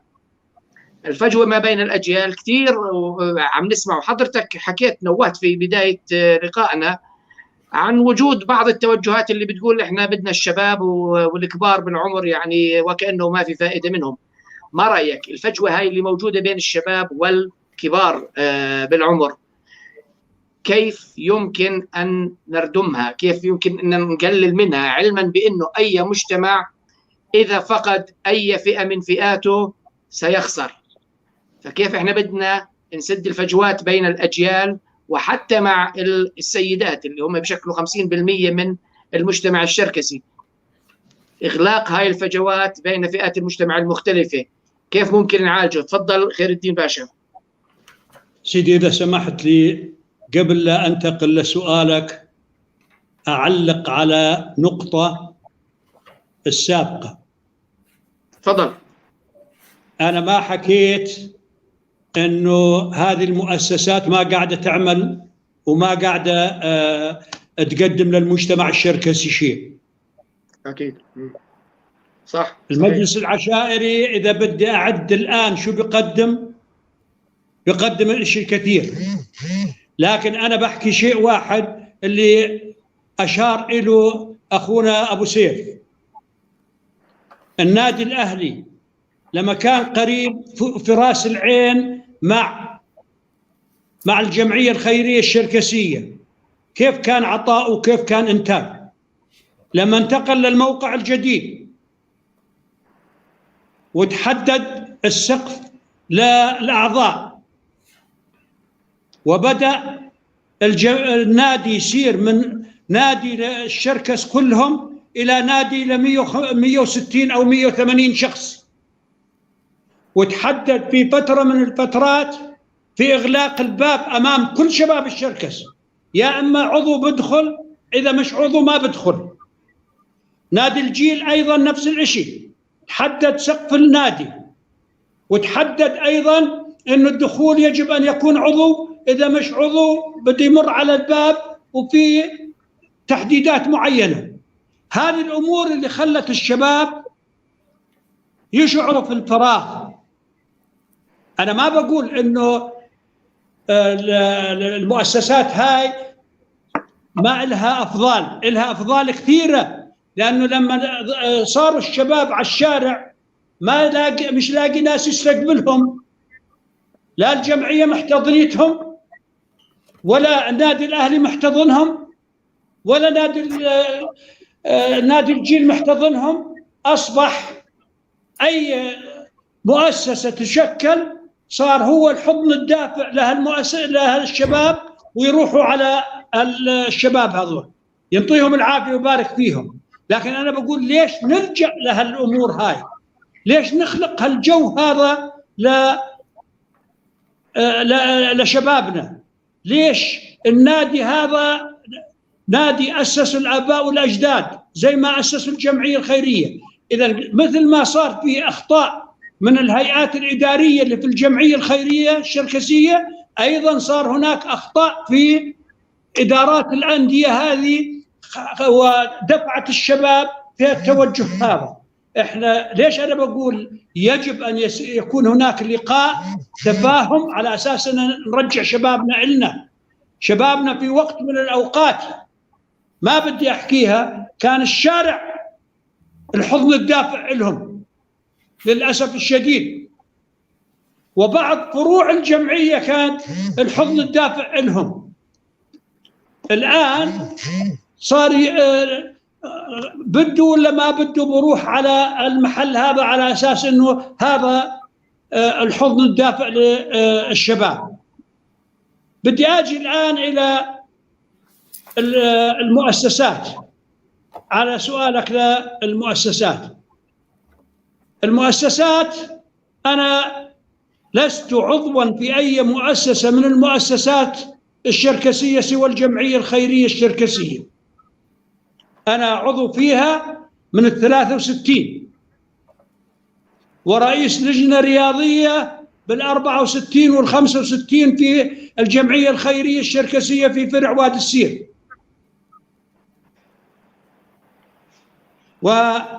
والنوادي مؤيد لكل نادي من النوادي، ولكن لست عضوا فيه لأني ما بحبش أحمل بطيختين في إيد واحدة. بحب أن يكون ولائي للمؤسسة الرئيسية اللي موجودة في المجتمع الشركسي. هذه المؤسسة اللي لازم تحتضن كل المؤسسات. لقاءاتنا أنت بتعرف دكتور والإخوان بيعرفوا إن عملنا هون عدة لقاءات في وقت الأزمة اللي كانت فيها الجمعية الخيرية الشركسية، لأنه أنا بهمني الجمعية الخيرية الشركسية وبهمني أمانة الآباء والأجداد إنها تظلها ماشية، وسلمنا هذه الأمانة، ومن الأمانة أن نقوم فيها بالطريقة الصحيحة اللي لازم نقوم فيها. أنا لست مع الجمعية من أجل رئيس الجمعية ولا من أجل هيئة إدارية في الجمعية الخيرية الشركسية. أنا مع الجمعية لأجل الأمانة الموجودة معانا من آبائنا وأجدادنا اللي سلموها لنا حتى تكون مؤسسة اجتماعية، مؤسسة ثقافية، كانت رياضية، الآن صار في مؤسستين رياضيات، إنها تكون مؤسسة اجتماعية ثقافية تكافلية. لجنة تكافل كم سنة صار لها بتشتغل في الجمعية الخيرية الشركسية. أنا لما يطلع من عندي من هون مجموعة ويطلع من عندي من هون مجموعة تروح على الجنوب، مجموعة تروح على الشمال، أولى في كل الاتجاهات اللي بتروح إلها لجان التكافل هي لجان التكافل اللي بترسل إلها الجمعية الخيرية الشركسية، اللي هم بحاجتنا وبحاجة جمعيتهم الصحيحة. فأخيرا بالنسبة لمؤسساتنا، أنا النقطة اللي بحكي فيها إن إحنا هدفنا واحد ومجتمعنا واحد وعملنا يجب أن يكون موحد، ويجب أن يكون في إطار المجتمع اللي إحنا موجودين من أجله، واللي أسسنا من أجله، واللي تواجدنا من أجله لخدمته. وبارك الله فيك. أشكرك باشا. طبعا يعني الموضوع يعني إثارته قد يكون مناسب جدا، ولكن الحل تبعه لا يأتي من خلال لقاء تلفزيوني. الحل يأتي من خلال الناس تقعد مع بعض وتخطط وتبحث في الأمور، الثغرات والفرص اللي ممكن إن نكسبها من وراء وجود مؤسسات، وكيف ممكن التعاون. يعني لابد من وضع خطة شاملة مدروسة. وإحنا كل اللي بنعمله بهاي الحلقة فقط وضع إضاءات على هاي القضية، اللي قد يكون هذا الملف أحد القضايا المهمة اللي لابد من معالجتها من خلال الإدارة القادمة للجمعية الخيرية الشركسية، اللي الكل متفق على أنها هي المؤسسة الأم، وهي المؤسسة اللي عليها أن تقود اجتماعات يعني زي الأم اللي بتحتضن أولادها وبتسمع لهم. فأرجو أنه هذا الحكي يستمر. بدي أنتقل لحسن باشا، وبدي أركز على موضوع الفجوة بين الشباب وبين الأكبر عمرا. هل صحيح أنه الشباب هم اللي لازم يقودوا المرحلة القادمة، وأنت أحد الكبار في العمر إذا بتسمح لي يعني أحكي هذا الحكي؟ فبالتالي هل ترى بأنه في دور للناس الكبار في العمر، ولا يفترض أنه يعني ينترك المجال للشباب أنهم يقودوا؟ حسن باشا. ما رأيك؟ وكيف يمكن أنه هاي الفجوات الموجودة بين فئات المجتمع أنه نخليها تكون أقل شوي؟ تفضل حسن باشا. صحيح، هذا موضوع شوية شائك يعني، وزي ما تفضلت قسم كبير من الشباب بيعتقد إنه إحنا الجيل القديم مش قاعدين نعطيهم الفرصة إنهم يدخلوا ويصبحوا أعضاء فاعلين ويشتغلوا بالطريقة اللي هم بلاقوها. طبيعي أيضا هم عندهم أفكار مختلفة عن الأفكار اللي إحنا بنقود فيها الهيئات الحالية أو الإدارات الحالية. ومن ضمن يعني حتى إحنا الهيئة الإدارية اللي عندنا شباب، وحقيقة شباب يعني خلينا نقول يعني ممتازين جدا، عندهم الإمكانيات الذهنية وعندهم الإمكانيات الفنية، سواء باستعمال الكمبيوتر، باستعمال كل التكنولوجيا الحديثة أفضل منا، ولكن ينقصهم الخبرة وينقصهم طول البال يعني، ويسمعوا زي ما إحنا بنسمع. قسم كبير منهم بده التغيير يصير بيوم وليلة. هذا غير مقبول، غير معقول يعني، مش ممكن ولا يمكن يصير. لكن لابد إحنا كجيل قديم الصحيح أن نعطي فرصة للجيل الجديد، نعطيهم ولو أقل ما يمكن يعني نصف عدد الهيئة الإدارية في أي جمعية أو في أي مكان، ونختار الناس الحقيقة اللي بدهم يشتغلوا بهذا العمل الخيري. لأنه العمل الخيري قسم كبير من الناس بيفكروا إنه أي واحد ممكن إنه يشتغل فيه وينجح، وخاصة إنه بيعتمد على المعلومات السابقة أو بيعتمد على المنصب السابق اللي كان فيه، إنه هو كان ناجح سواء بالحكومة أو بالجيش أو بأي محل. ولكن حقيقة العمل الخيري يختلف تماما عن العمل في المؤسسات الرسمية. العمل الخيري بده أول شيء شخص حقيقة بده يعمل بهذا الموضوع، وعنده الرغبة إنه يعمل بهذا الموضوع وبدون مقابل، يعني ما في مقابل. بالعكس راح تلاقي الناس اللي بينتقدوك أكثر بكثير من الناس اللي بيمدحوك أو بيقولوا عنك إنك عملت شيء أو ما عملت. فبدك يكون عندك سعة الصدر، وبده يكون عندك الصبر، وعندك الإمكانية إنك تقبل إنه الانتقاد من أي شخص موجود.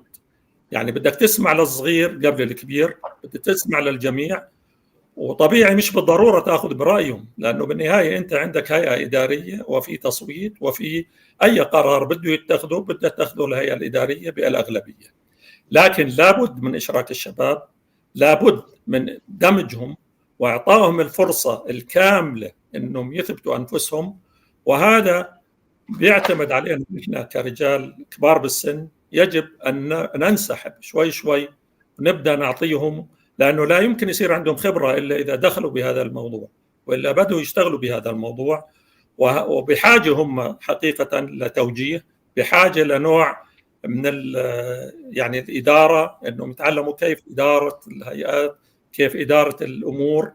هذا كله بحاجة، وهاي تأتي من الكبار، يعني من الناس اللي مضوا عمرهم سواء بالخدمة العامة أو بالخدمة المدنية أو بالخدمة الأخرى، عندهم خبرة ممكن يوجهوهم، ممكن يعطوهم. وبعدين لا تزعلوا منهم إذا أخطأوا من أول مرة أو ثاني مرة، لا، هذول عم يتعلموا، لازم نستحملهم، ولازم نقبل منهم الخطأ أول مرة ثاني مرة، ونوجههم بطريقة صحيحة حتى يستطيعوا أن يقوموا بالواجب بالمستقبل.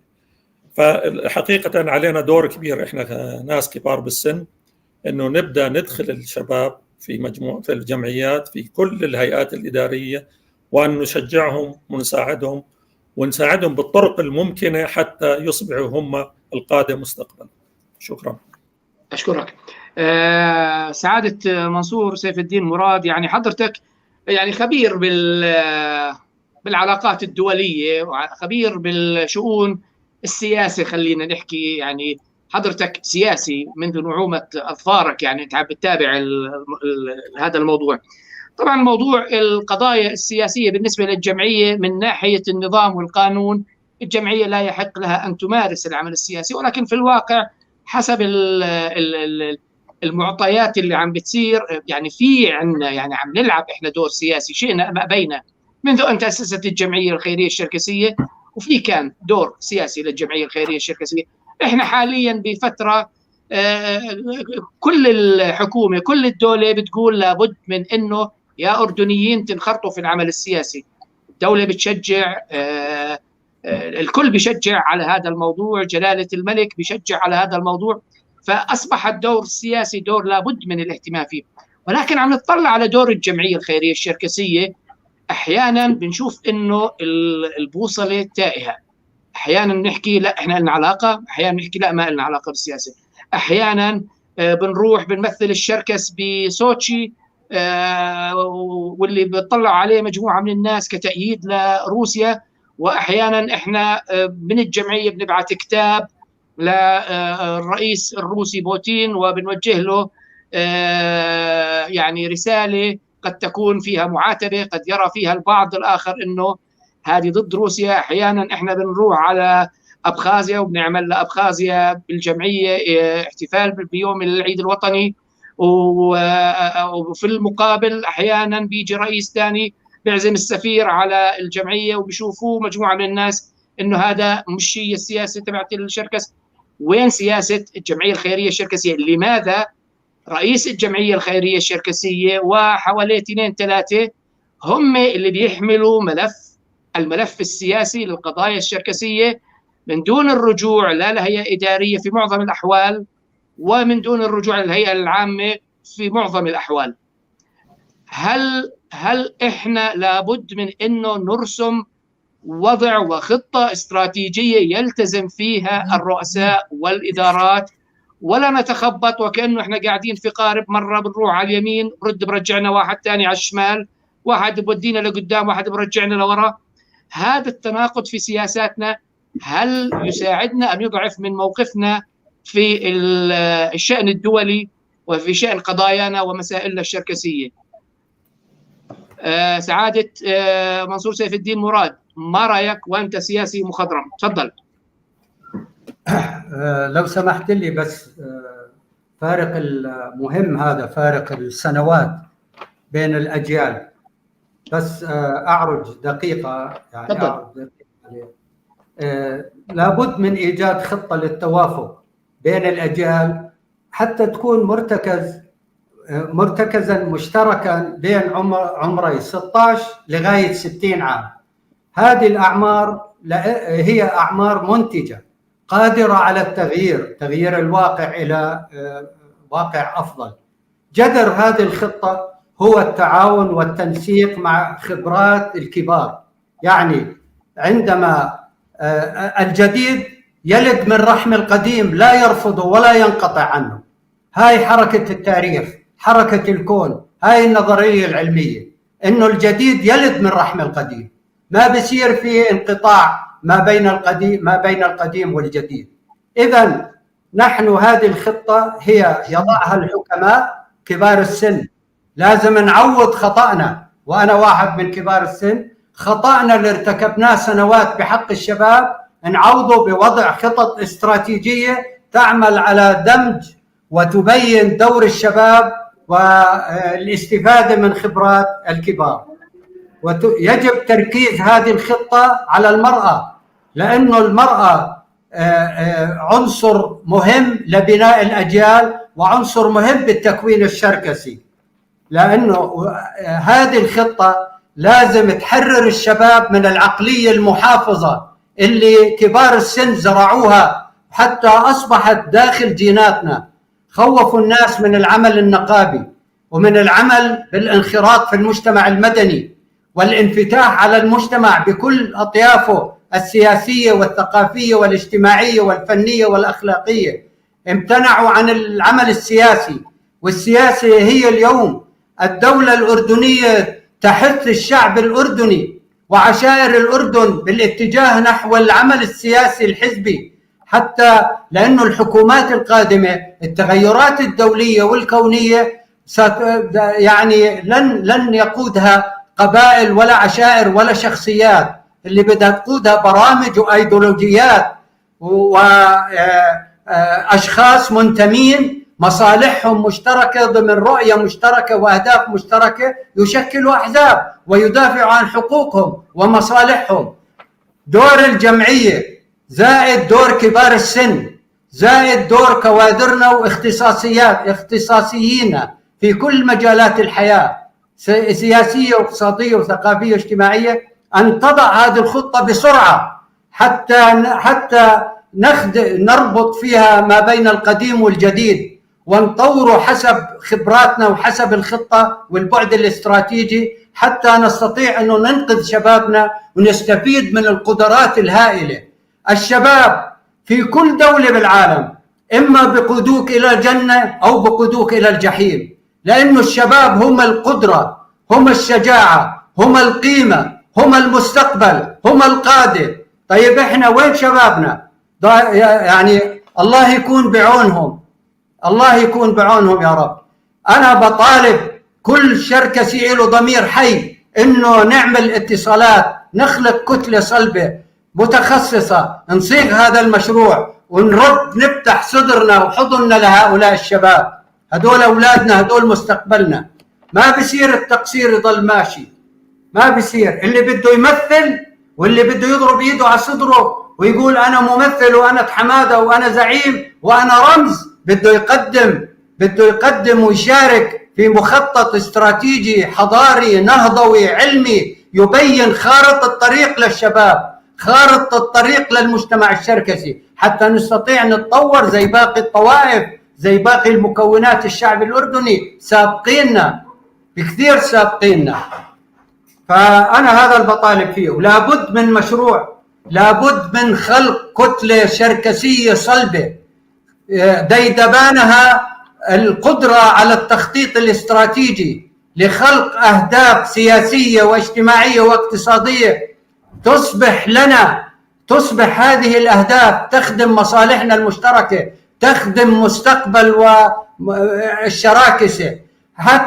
حتى من خلال هذا البرنامج نستطيع أن نحاور باقي الأحزاب والقوى والشرائح الأردنية. أنا ما بقدر أفوت على حزب كشركس وأروح أدعم حزب بدون رؤية واستراتيجية. أنا لما بدي أنخرط في الأحزاب لابد أن أقدم مشروعي السياسي. من يقترب من مشروعي سياسيا واقتصاديا واجتماعيا يصبح حليفي، أتحالف معه وبصير إلي تمثيل وبصير شريك في صنع القرار السياسي بالأردن. الجمعية لا تستطيع مهما امتلكت من قوة إنها تمثلك وتدافع حقوقك أمام الحكومات وأمام جلالة الملك. الذي يستطيع أن يمثلك هي قيادة قائمة على مشروع أصبح دليل ومرشد وبوصلة للمجتمع الشركسي ومؤيدين له كل الشراكسة. بدون هذا البرنامج وهذا المشروع وهذه الرؤية ما بنقدر نطالب بحصصنا وبحقوقنا الدستورية ونطالب لعيش كريم لأبنائنا. بتضيع حقوقنا. أنا بدي أتحالف مع الأحزاب حتى أصعد وأقوى وأسير أمثل المجتمع الشركسي والعشائر الشركسية. أما أنا لا طعم ولا لون ولا ريحة ولا هوية ولا مشروع ولا أهداف مشتركة، مجتمع سلبي مأزوم له قيادات عاجزة أنها تخطط. شو المصير تبعنا؟ خلينا نحكي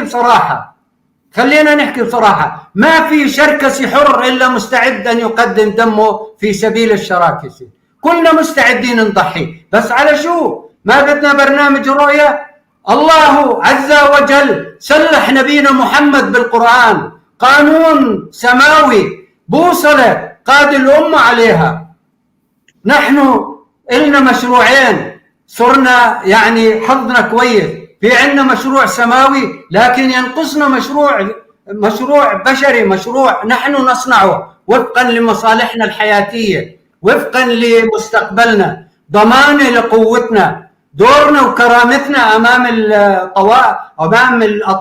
أطياف الشعب الأردني. كل طيف من الشعب الأردني له تمثيل سياسي وقيادة سياسية وبرنامج ولون وطعم وريحة وهوية. احنا ماذا نفتقر؟ مش قادرين نتفق كيف نروح ننتخب. إلى متى؟ غير مسموح أنه نستمر هيك. هذه جريمة بحق الأجيال القادمة للشركة. شكرا. أشكرك سعادة سيف الدين مراد. باشا، برجع يمكن السؤال سعادته يعني يمكن ما جاوبه، اللي هو له علاقة بعلاقتنا بالقضايا اللي لها علاقة بالقضايا الشركسية بشكل عام، وخاصة في التمثيل في الجمعية الشركسية العالمية والحوارات اللي بتصير حول هاي القضايا. فالجمعية الشركسية عم تلعب أدوار سياسية، ولكن احنا بدنا إياها تكون ضمن يعني ضمن استراتيجية معينة. احنا عم بنشوف انه في تناقضات، يعني كل رئيس او كل إدارية بتيجي قد يكون في تناقض في أدوارها، ويفترض انه احنا كمجتمع شركسي يكون في عندنا منهاج موحد، يعني على الأقل يعني نكون عارف انه كل شخص بيمثل الشركس خارج القفقاس، خارج الأردن، بالقفقاس أو بتركيا، شو عم بيساوي، شو بيحكي، وما بدنا يكون في تناقضات بيناتهم. هل هذا الحكي وارد ولا هذا الحكي مش وارد، بس عبارة عن حكي من الهيئة العامة بيطلع؟ تفضل باشا. سيدي إذا سمحت لي في الموضوع هذا، إحنا كمجتمع شركسي وضعنا في الأردن يتطلب أن يكون في لنا أن نلعب دورين في السياسة، دور خارجي ودور داخلي. ما تطرق فيه أخونا أبو سيف هو الدور الداخلي، وما يتطلب الدور الداخلي أن نوحد الجهود. يعني كل وضعنا إحنا وكل المؤسسات اللي عندنا لا تساعد في توحيد الجهود. إحنا بدنا نوحد الجهود ونعمل في جهد موحد باتجاه جهة معينة على أساس أنها تخدم المجتمع الشركسي كامل. أما بالنسبة لسؤالك بالنسبة للخارج والجمعية العالمية الشركسية، الجمعية العالمية الشركسية لها فروع، من ضمن الفروع الجمعية الخيرية الشركسية.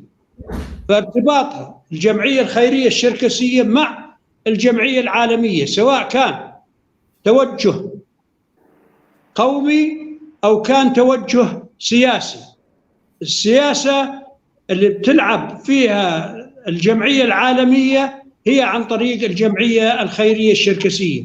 فالجمعية تختلف عن جمعيات غيرها. جمعية عندنا هون مرخصة كجمعية خيرية لا تتدخل في الأمور السياسية وطنيا، لكن مغضوض النظر عنها للتدخل في الأمور السياسية الخارجية. بارتباطها مع الجمعية العالمية الشركسية هي تعمل في الأمور السياسية اللي ما تتطلب، سواء في القفقاس، سواء في اتجاه القفقاس، سواء باتجاه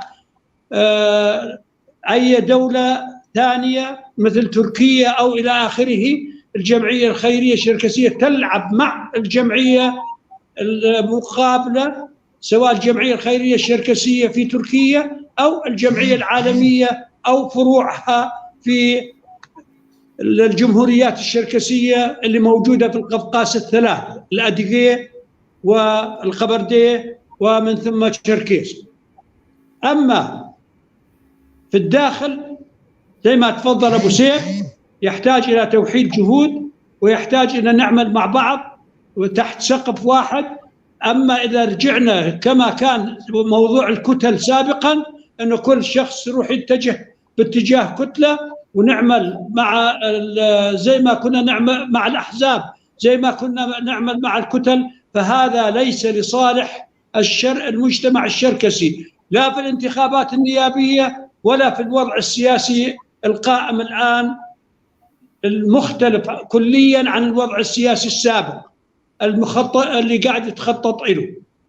فهذا الشيء يحتاج حقيقة إلى جهد مشترك، إلى جهة واحدة تخطط للجميع، ومن ثم الجميع يعمل تحت سقف هذه الجهة حتى نحصل على الأشياء اللي بدنا إياها. الانتخابات القادمة أخف كثير عن الانتخابات اللي بعديها، والانتخابات اللي بعديها أخف بنسبة 60% عن الانتخابات الأخيرة اللي راح تحصل. 3 انتخابات القادمة راح تحددنا كليا بالمشاركة في النشاط السياسي إذا ما كنا عاملين بشكل جهد موحد وبشكل فريق واحد بقدر الإمكان. أما إذا بدنا 52 حزب أو 48 حزب بده يكون 48 واحد مع ال 48 حزب وينزل من عندنا 48 واحد، بكرة ما راح الحزب يأخذ ولا واحد منك إذا ما في عنده قاعدة انتخابية، إذا ما في عنده قوة في الأصوات، إذا ما في عنده توجه سياسي، إذا ما في عنده إمكانيات يشارك في العمل السياسي. فهذا اللي بدي أضيفه على النقطة هذه. إحنا نميز بين المشاركة الخارجية والمشاركة الداخلية سياسيا. وبارك الله فيكم. تسلم باشا. يعني في الواقع يعني إن كان بالسياسة الداخلية أو الخارجية لابد من تنسيق الجهود، توحيد الصف، واختيار سياسة مدروسة وممنهجة وبتصب في مصلحة المجتمع الشركسي داخليا وخارجيا. بعتقد إنه إحنا كلياتنا متفقين، ولكن علينا أن نبدأ بوضع المنهجية وهاي الدراسة بشكل منطقي ومقنع ويصب في مصلحة مجتمعنا أولا وآخرا ومصلحة البلد اللي احنا عايشين فيها بطبيعة الحال. فيعني أنا اللقاء ممتع، واللقاء تابعه عدد كويس من الناس، وبالتالي يعني حتى طالبوا منا أنه نمدد بهذا اللقاء، فإحنا بدينا تقريبا حوالي نص ساعة. مشان هيك يعني إحنا إن شاء الله بنلتقي فيكم بمرات قادمة أيضا، لأنه الكلام لا ينتهي، ومجتمعنا الشركسي فعليا بحاجة إلى مزيد ومزيج من الجلسات الحوارية البناءة. بدي أختم هذا اللقاء بكلمة إن شاء الله تكون إيجابية، وبرضه طرحت من أحد الأخوة المشاهدين، واللي هي: هل تنظرون بنظرة تفاؤلية لمستقبل مجتمعنا الشركسي، وكيف ممكن إن نحول كل هالسلبيات إلى إيجابيات؟ باشا بدي أترك هذه الكلمة لك بالأخير، فبدي أبلش من سعادة من حسن باشا أباظة. تفضل باشا. صحيح، لازم ننظر بتفاؤل مهما كانت الأمور صعبة، يعني بغض النظر عن الصعوبات اللي بنمر فيها وبالصعوبات اللي مرت علينا واللي ممكن تمر، لكن لابد إن ننظر بتفاؤل للمستقبل، والمستقبل بإيدينا. إحنا اللي بنقرر كيف نستمر وكيف ننجح. وزي ما حكيت لابد من تغيير النهج اللي إحنا تعودنا عليه والطريقة اللي تعودنا عليها في الانتخابات أو في اختيار من يمثلنا بالهيئات الإدارية. إذا استطعنا أن نتغلب على هاي المشكلة، أنا متأكد إنه المستقبل راح يكون أفضل، راح يكون بأيدي جماعة مختصين بيعرفوا بكل المشاكل اللي بتعاني منها الجمعية أو بنعاني منها إحنا كشركس بشكل عام، وراح يجدوا الحلول لها. وأيضا على الهيئات الإدارية أن تسمع للهيئة العامة، يعني أن بعد سنة من خلينا نقول من انتخاب تراجع نفسها وتشوف شو حققت من الأمور اللي هي وعدت بناتها بالسلام. وإذا وجدت أنها غير قادرة على تحقيق هذه الوعود تستعين بالهيئة العامة. الهيئة العامة فيها خبرات وفيها ناس مختصين بهذا المجال، يمكن ما يستطيعوا يشاركوا بالهيئات الإدارية لالتزاماتهم بالعمل أو بالتزاماتهم بالعمل الطويل، لكن أنا متأكد معظمهم ممكن يقدم نصيحة، وممكن يقدم نصيحة لها قيمة لأنه هو من ضمن اختصاصه. لهذا السبب لازم نظل باستمرار على علاقة، يعني الهيئة الإدارية على علاقة بالهيئة العامة، وتطلب من حتى في بعض المشاكل اللي هي غير قادرة أن تأخذ قرار فيها، تطلب من مختصين من الهيئة العامة تعرف مين هم وعارفين تماما مين هم وشو المقدرة تبعهم، ويطلبوهم للاجتماع الهيئة الإدارية ويطلبوا منهم أنهم يعطوهم توصيات بحل مشاكل معينة قد تواجه الهيئة الإدارية وتكون غير قادرة عليها. لا يمكن أن نتقدم إلا إذا بدينا نشتغل بهذا المفهوم، مفهوم الجماعة مفهوم انه انا ما بعرف شيء، يكون عندي الجرأة اني اقول انا ما بعرف هذا الشيء، خليني اجيب المختص بهذا الموضوع وخليني اساله وخليه يعطيني من خبرته كيف ممكن انا اخرج من هاي المشكله. اذا ما وصلنا لهذا وكل واحد فينا بفكر حاله ابو العريف وبيعرف كل شيء وعنده حل لكل المشاكل، ما عمرنا راح نتقدم. الطريقه الوحيده للتقدم انه نعاون بعضنا البعض، واللي بيعرف بشيء يجي يقدمه ولا يضل قاعد بالصفوف الخلفيه وبس ينتقد ويحكي. لا، تعال واقعد مع الهيئه الاداريه واعطيهم حلولك، وان شاء الله انه المستقبل بيكون افضل مما احنا فيه اذا استطعنا ان نتغلب على هاي المشكله. هو التنسيق بين الهيئه الاداريه والهيئه العامه، ونسمع للناس المختصين عنها. أشكرك باشا. سعادة منصور سيف الدين مراد، هل نحن متفائلين بالنسبة للمستقبل؟ يجب أن نكون متفائلين، لأنه يعني والمستقبل أعتقد بأنه المتغيرات السياسية والاقتصادية والتحول نحو دولة المؤسسات بشكل فاعل هذا لصالحنا إذا ما استطعنا التقاط هذه المتغيرات والاستفادة منها.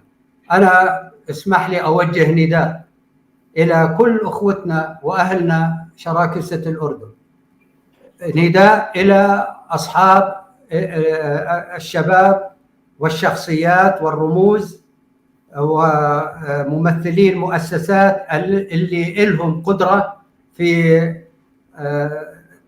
أن يتداعوا ويشكلوا لجنة تحضيرية. هذه اللجنة التحضيرية تصيغ مشروع في بعد يتناول كل أبعاد حياتنا الاقتصادية والاجتماعية والسياسية، ويرد على أسئلة الشركس في تأمين حاضرهم ومستقبلهم. هذه اللجنة التحضيرية عندما تصيغ هذا المشروع تقعد 10 أيام 20 يوم شهر. هذا المشروع قابل للتعديل، قابل للتطوير، قابل للزيادة والنقصان، يعرض على في مناطق تواجد الشركس. أي هذه اللجنة التحضيرية تحمل هذا المشروع وتدخل في كل بيت شركسي. ومن ثم نعقد مؤتمرات أو لقاءات موسعة، من حق كل من حضر أن يناقش ويضع أفكار ويطورها. ثم هذه اللجنة التحضيرية تجمع هذه الاقتراحات وتعيد بناء صياغة هذا المشروع. إذا استطعنا أنه نصيغ هذا المشروع بتوافق شركسي وبتوافق ما بين مصالح الشراكسة، غني وفقير، الغني يجد أسئلته وأجوبته في هذا المشروع، والفقير واللي حاله متوسط يجد أسئلته وأجوبته في هذا المشروع، حتى نصير نوحد صفنا فكريا ومصالح مشتركة. الذي يوحدنا ليس الدم فقط، المسألة مش مسألة عاطفة. الموحد الرئيسي والمكون الرئيسي لنا المصالح المشتركة عبر أهداف مشتركة نصيغها يدا بيد ونتحول إلى كتلة صلبة. هذا هو اللي بنستطيع فيه أنه نتوجه حتى نأمن في مستقبلنا عبر تحالفات وطنية عريضة واسعة. أنا زي ما حكى الباشا خير الدين، لما أروح بشكل منفرد أو معاي 20-30 على حزب، الحزب قانون الحزب شهو، الحزب بده يتحزم بالأقوياء، ما بتحزم في اللي أضعف منه. فأنا بروح له ضعيف، شو بستفيد منه؟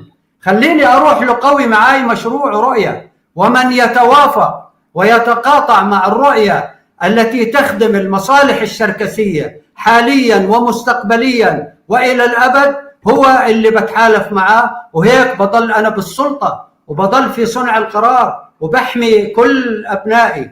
أما أنا في غياب هذا المشروع وهاي الرؤية يزداد التفكك الشركسي، وسنصبح يعني أمام تماسك الأطياف الأخرى ستؤكل حقوقنا. نحن في العالم الثالث القوة هي المحرك الرئيسي، والقوة التي أعنيها القوة البشرية القائمة على برنامج ومشروع عقلاني، مشروع عقلاني بده زلام تحمله، وزلام بدون مشروع بتحولوا لإرهاب، ومشروع بدون زلام بيظل في الدروج محطوطة. نحن نريد من مثقفينا أن يصيغوا هذا المشروع وقادتنا واستراتيجيتنا، وإن شاء الله نقعد شهر وشهرين وثلاثة وأربعة نتحاور مع كل الأطياف الشركسية حتى نستطيع الوصول إلى مشروع يتوافق عليه الجميع في بعده الاقتصادي والسياسي والجمالي والأخلاقي والديني وكل شيء بكل أبعاده. هذا حقنا، هذه أمانة يجب أن نسلم هذا الجيل هذه البوصلة وهذه خارطة الطريق للشركة. الشباب راح يضيعوا إذا ما وجدوا خارطة الطريق يصنعها كفاءاتنا. هذا اللي لازم يصير، فأنا متفائل إن شاء الله. أشكرك خير الدين باشا، والكلمة الأخيرة لك، وأنت الرجل اللي عاش طويلا وعمل طويلا في مجال العمل الاجتماعي وكنت دائما متفائلين. بدنا النظرة للمستقبل باشا منك، هل نحن متفائلين بالنسبة للمستقبل؟ تفضل باشا. سيدي أنا بضيف صوتي إلى صوت الباشا، صوت أبو سيف أيضا بالتفاؤل. أنا إذا برجع للخلف، عاش الشركس في هالبلد هذا فترات عصيبة جدا، مر عليهم ظروف قاسية جدا، لكن كانوا الآباء والأجداد حقيقة يد واحدة وقلب واحد، ويعملوا مع بعض من أجل المصلحة العامة، من أجل مصلحة البلد ومن أجل مصلحة المجتمع الشركسي أيضا. عمرهم ما أبعدوا مصلحة المجتمع الشركسي عن مصلحة الأردن. فمن هذا المنطلق أنا بقول شيء واحد: سياسيا أن نتبع الأحزاب دارسة الناس كلها زي ما أنا بدرس الحزب قبل لا أتوجه جهة الحزب. فالحزب ما راح يختار أي شخص، ما راح يكون لصالح الحزب، بده واحد زي ما حكى أبو سيف يكون قوي، يقوي الحزب، مش واحد ضعيف اللي يضعف الحزب. فمن هذا المطلع احنا اللي كمجتمع شركسي توجهنا السياسي لازم نتوحد، ولازم يكون اتجاهنا واحد، ولازم يكون هدفنا العمل الجماعي حقيقة والعمل كفريق واحد، لأننا احنا داخل مجتمع ويجب أن نكون داخل المجتمع مجتمع قوي وليس مجتمع ضعيف. الاستماع لبعضنا، آبائنا كان لهم دواوين، يقعدوا في الدواوين ليليا ويشرحوا أمورهم لبعض ويخرجوا من الدواوين متفقين وليس مختلفين. احنا آبائنا وأجدادنا سلمونا مؤسسات، هذه المؤسسات على أساس أن نجتمع فيها ونوحد كلمتنا فيها ونوحد الصف فيها، ومن ثم ننطلق منها كفريق واحد وكحزب واحد نعمل مع بعض حتى نعمل مجتمعنا. أنا متفائل إن شاء الله تعالى بشبابنا، متفائل في الناس اللي الآن في مواقع مسؤولية كمان أيضا في المؤسسات، إنه إن شاء الله تعالى نسمع لبعض ونوحد كلمتنا.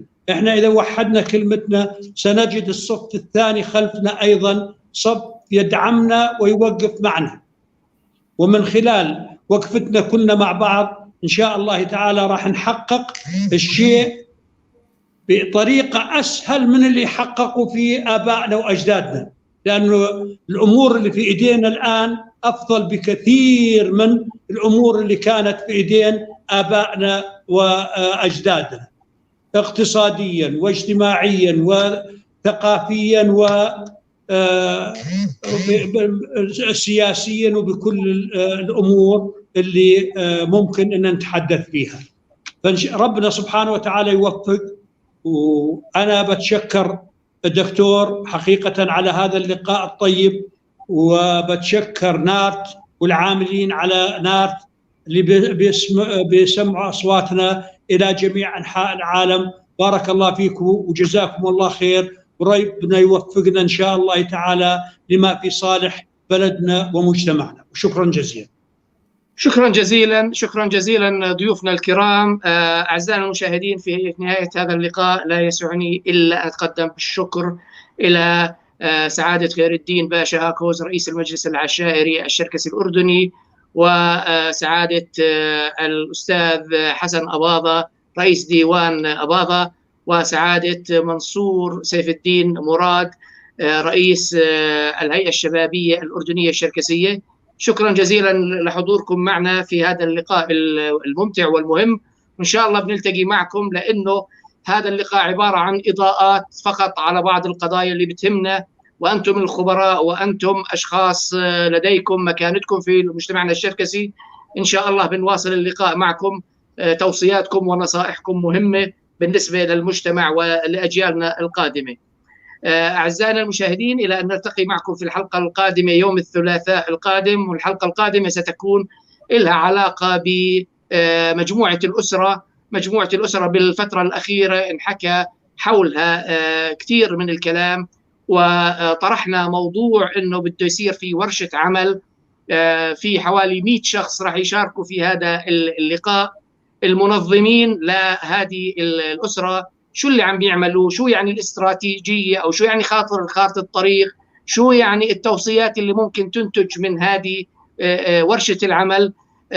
بدنا نلتقي مع عدد من المنظمين لهذه المجموعة، مجموعة الأسرة، وبإمكانكم أعزائي المشاهدين أن تتواصلوا معنا وتطرحوا أسئلتكم المختصة في هذا الموضوع. في نهاية اللقاء كل الشكر لضيوفنا الكرام، كل الشكر لكم أعزائنا المشاهدين، لكم منا أجمل أمنيات الخير وأطيب الأوقات، وكل عام وأنتم بخير بمناسبة عيد المولد النبوي الشريف، وشكرا جزيلا. شكرا جزيلا.